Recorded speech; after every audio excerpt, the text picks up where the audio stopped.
Good morning po mga idol.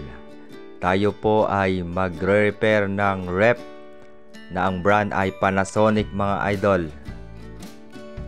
Ang rep na ito ay nasira po yung kanyang motor compressor mga idol. Ito po ating pinalitan ng bagong motor compressor mga idol. Ayan po at ating pong natanggal yung lumang compressor niya mga idol.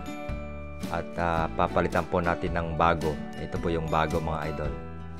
At di na po natanggal yung kanyang dating compressor. Ayan na po siya.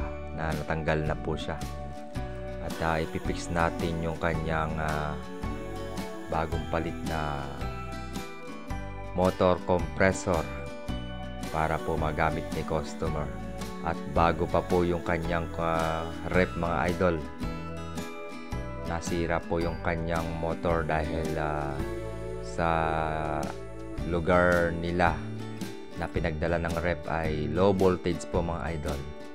Possible po talagang masira yung kanyang motor compressor pagka naglo-low voltage po yung ating mga kuryente sa ating bahay. Ayan, at pinipix na po natin mga idol yung bagong motor compressor ng rep para po magamit na po ni sir yung kanyang rep mga idol. Ayan, ang binabacuum na po natin mga idol yung rep para po malinisan yung buong system ng unit bago natin lagyan ng freon mga idol.